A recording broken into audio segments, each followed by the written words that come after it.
El silencio puede ser una forma de ruido. A veces no se presenta como ausencia de palabras, sino como una sensación persistente de que algo no encaja. En mayo de 2008, en un complejo residencial aparentemente tranquilo de Noida, una ciudad satélite de Nueva Delhi, ese silencio comenzó a expandirse lentamente, como una grieta invisible.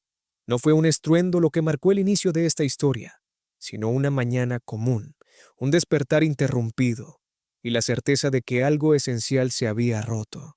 Este caso no se construye sobre escenas impactantes ni giros espectaculares, sino sobre preguntas sin responder, sobre miradas que se cruzaron demasiado tarde y sobre una sociedad que observó, juzgó y guardó silencio.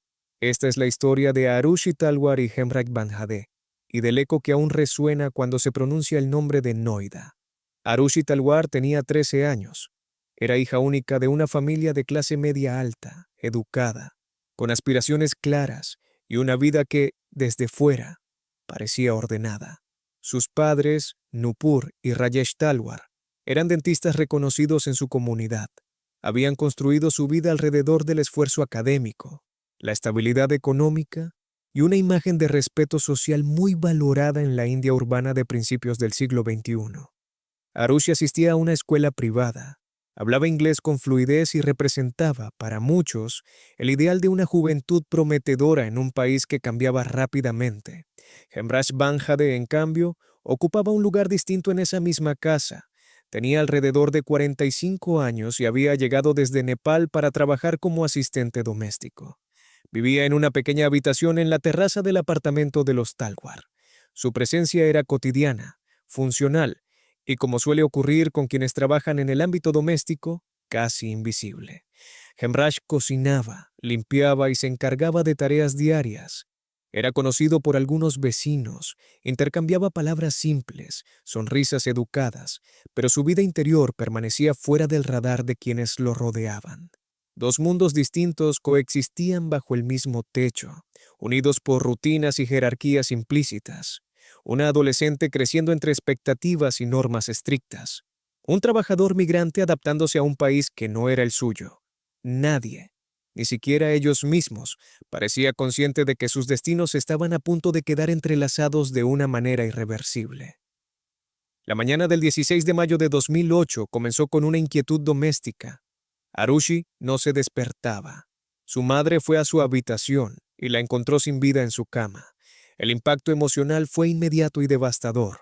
La policía fue llamada, y en cuestión de horas, el apartamento se convirtió en un espacio intervenido, observado, alterado. En ese primer momento, la narrativa parecía clara para los investigadores. Hemraj no estaba. La puerta del apartamento había estado cerrada por dentro, pero la del balcón estaba entreabierta. La conclusión inicial fue rápida y, en muchos sentidos, cómoda. El empleado doméstico había cometido el crimen y había huido. Esa hipótesis se difundió con velocidad. Los medios de comunicación la adoptaron casi sin cuestionarla. La figura del trabajador migrante se convirtió en un símbolo fácil de señalar. Se habló de celos, de intenciones ocultas, de una supuesta relación inapropiada.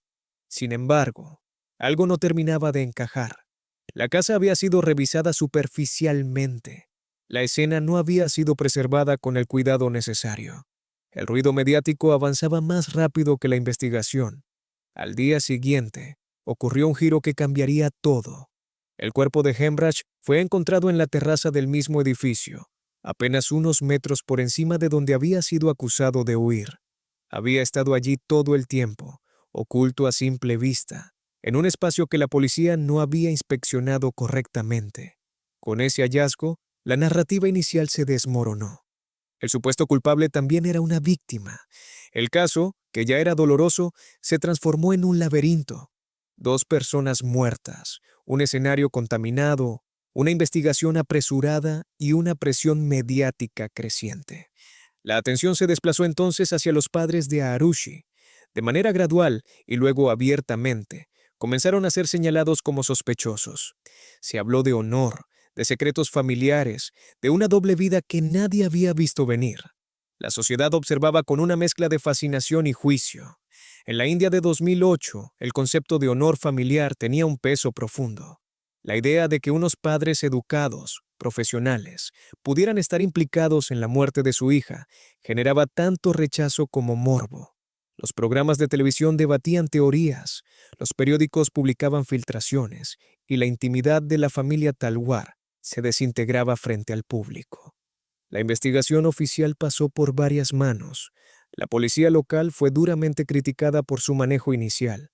Más tarde, el caso fue transferido a la Oficina Central de Investigaciones, conocida como CBI. Sin embargo, el daño ya estaba hecho. Pruebas mal recolectadas, escenas alteradas y testimonios contradictorios complicaron cualquier intento de reconstrucción clara de los hechos. A lo largo de los años, surgieron múltiples teorías. Algunas apuntaban a una tercera persona. Otras insistían en la culpabilidad de los padres. Se discutieron horarios, llamadas telefónicas, accesos al edificio. Cada detalle era analizado y reinterpretado. Pero cuanto más se hablaba, más se diluía la verdad. El caso se convirtió en un espejo de las fallas institucionales y de los prejuicios sociales. En 2013, Nupur y Rajesh Talwar fueron condenados por un tribunal especial. La sentencia fue recibida con sorpresa y escepticismo. No había pruebas directas concluyentes, pero sí una cadena de suposiciones y razonamientos circunstanciales. Para algunos, la condena representaba justicia. Para otros, era el resultado de una investigación incapaz de admitir sus propios errores. 4 años después, en 2017, un tribunal superior revocó la condena y absolvió a los Talwar, señalando graves deficiencias en la investigación y en el proceso judicial. La absolución no trajo alivio completo. Habían pasado casi 9 años desde aquella mañana de mayo. La reputación de la familia estaba destruida. La verdad seguía fragmentada y Arushi y Enrach continuaban siendo nombres asociados a la duda. Desde una perspectiva de psicología criminal, este caso no es solo una pregunta sobre quién cometió un acto, sino sobre cómo las narrativas se construyen y se imponen. El cerebro humano busca coherencia, especialmente frente al caos. Cuando ocurre una tragedia inexplicable, la mente tiende a llenar los vacíos con historias que se ajusten a sus creencias previas. En este caso, esas creencias estaban marcadas por clase social, por género y por estereotipos culturales. La figura de Hemraj fue rápidamente instrumentalizada. Su condición de migrante y su posición subordinada facilitaron que fuera visto como una amenaza. Cuando esa teoría cayó, la mirada se giró hacia los padres, activando otro conjunto de prejuicios: el del honor, el control y la supuesta frialdad de quienes pertenecen a una élite educada. En ambos casos, la empatía quedó relegada. También es importante considerar el impacto psicológico del escrutinio público. La exposición constante, la sospecha permanente y la pérdida simultánea pueden desestructurar a cualquier individuo. Las reacciones que luego son interpretadas como indicios de culpa pueden ser en realidad manifestaciones de trauma, disociación o simple agotamiento emocional. Este caso revela cómo la necesidad de respuestas rápidas puede ser enemiga de la verdad. La presión mediática influyó en los investigadores y la investigación influyó en la opinión pública, creando un ciclo difícil de romper. La psicología colectiva jugó un papel tan importante como cualquier evidencia física. Al final, lo que queda es un silencio incómodo. Noida siguió creciendo. Los edificios se multiplicaron, la vida continuó. Pero el caso de Arushi Talwar y Hemraj Banjade permanece como una herida abierta en la memoria colectiva. No porque sea especialmente violento, sino porque nos enfrenta a nuestras propias limitaciones como sociedad.